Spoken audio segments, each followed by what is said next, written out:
Fellow St. Lucians, this is Open Mic, and we are back to the fourth and final segment of our program.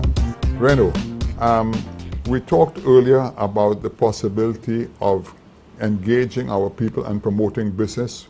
We discussed already about buildings. I'm saying we need to generate money.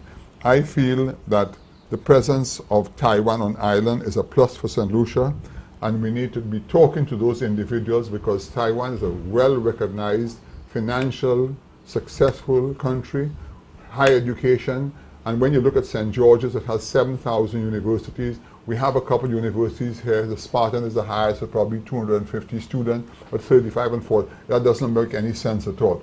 We need a place for 5,000 or 6,000 students and run by proper people and do it on a high level scale. If I'm not mistaken, you had even started a project somewhere up north, the hope of doing that. Yeah, actually I started a project there. Yeah. So let me hear what I want to hear from you, Reno, is what direction should we take? Should we continue on the little 30, 40 people, or we do something better? We should always do something better, but you know, with the small start off that they had, there were a lot of teething problems. We're even trying to get the schools and making it Why? work. Because lack of funding? No, it's not lack of funding. Couldn't get the students? It is because of government, what they put in place, how they put in place to ensure that everything's falls. Yeah, some of it was not in place. So, I mean, as anything else, you know, government takes forever to make anything happen. Yeah. We all know that. So I think that forever now is about 10 years now. Yeah. So I think we'll be well poised and well in place for us to move to a new level. Yeah. I think what has to happen though is direct concentration. We need to have a direct concentration, and I think it needs to be led by the Prime Minister himself to do two things. Yeah. One is to look at local investment and not allow and leave it to the different entities within government to try to make it work. Correct. Once he does that, it makes it frustrating for everybody and nobody wants to do anything. And I am sure there are a lot of people who will invest in St. Lucia to make things happen in St. Lucia if they had a direct contact that would ensure that things happen. You know, in all fairness to the Prime Minister, Reno, he has really been doing a lot himself. In fact, that is what people have been saying, that he's taking too much on his own. He goes up to England to try to get investors when he has a high commissioner and he has people in there. He has to go to Washington. But I know the name Prime Minister by itself is very important. And Dr. Anthony is an intelligent man and he's capable of doing those things. But as you rightly said there, I think Dr. Anthony needs to pick his fights. When I say pick his fights, for instance, exactly what you said, I couldn't agree with you more. You know, he has to understand that this day and age here, a university with 7,000 people, he seems to have a good relationship with Taiwan now there. He can get a few local people together and get that damn thing off the ground. Yeah, there's a lot of things that. So we look at the local. How do we encourage local entrepreneurs to invest and develop? Correct. So that's on one front. And how do you go and you get those foreign investors? What they always refer as foreign direct investment. The emphasis always seems to be on foreign direct investment and not on the local direct investment, which I think has failed all governments. Because the very same people who has kept this economy going to what it is today, government has paid very little or no attention to them and the encouragement of continued development. And that's one of the places I think that is very important for us to move. That is for us to move the country forward at this time. In terms of moving forward again, it is not a short-term decision that has to be taken. It has, some major short-term decisions that have to be taken, You've but always long-term decisions that have to be taken. You've always said so, and I couldn't agree with you more. Discipline and indiscipline is paramount and number one to why we are here today, for everything else. And again, just like Obama for the US, which is what all other governments look at, it is our Prime Minister for St. Lucia who needs to be a little more demanding on our people.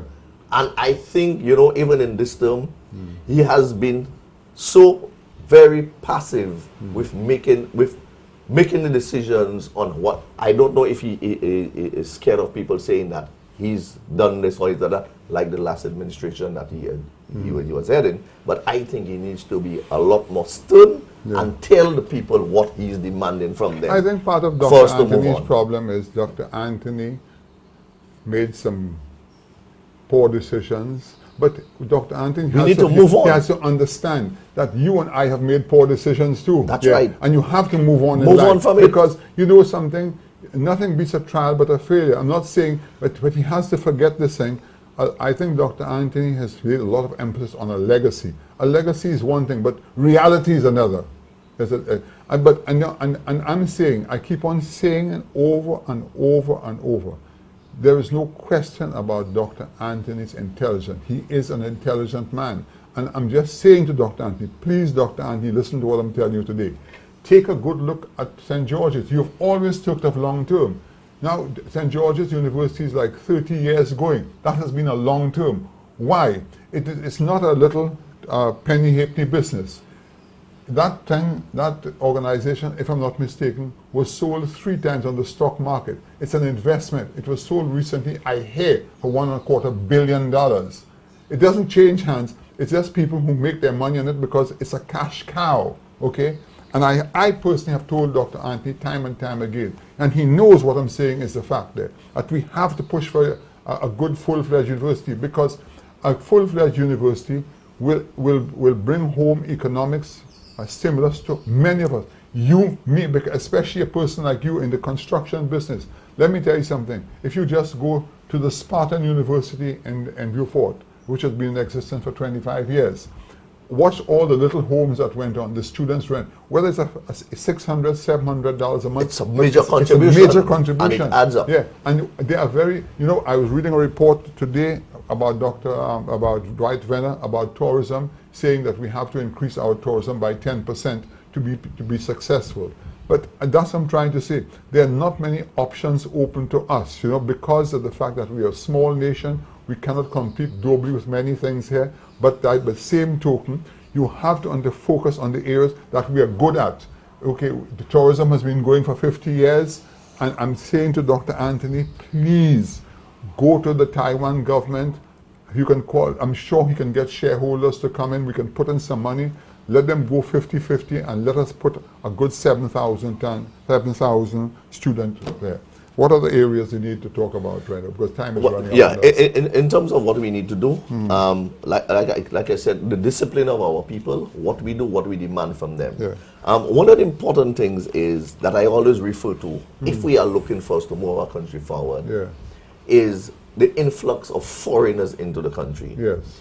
New York City, which is the heart of the United States, correct, is 90% foreigners. Correct, yeah. London, which is the heart of the UK, must be 95% foreigners. Yeah. There must be a good reason for that, right? Those countries cannot be stupid to have foreigners running their hearts.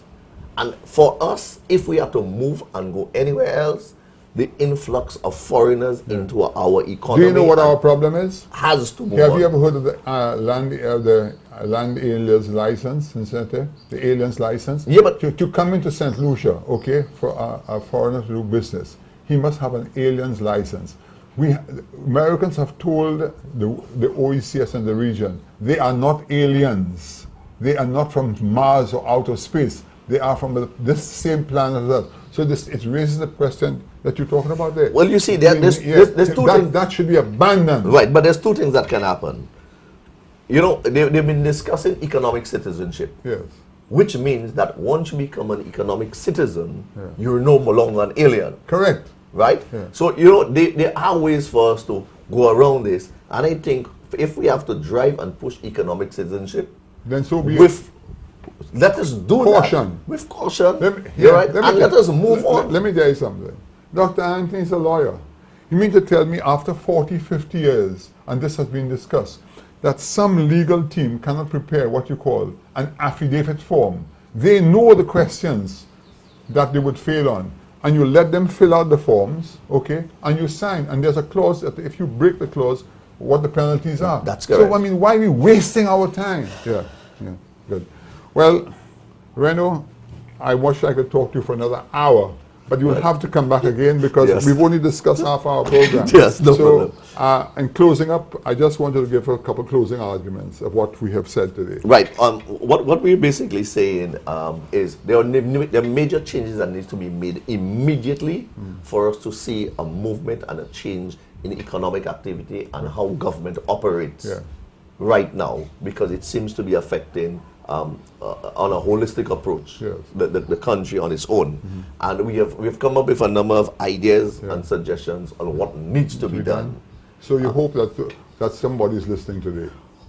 I think they always listen. I think what it is the will to drive for it to make it happen. That is non-existent. The will to make it happen is non-existent. But you know, with constant talking and speaking about it, it actually makes things happen because it creates an effect where you know, somebody out of the way just heard it and could have put something into effect. Thank you very much. I want to thank you very much for being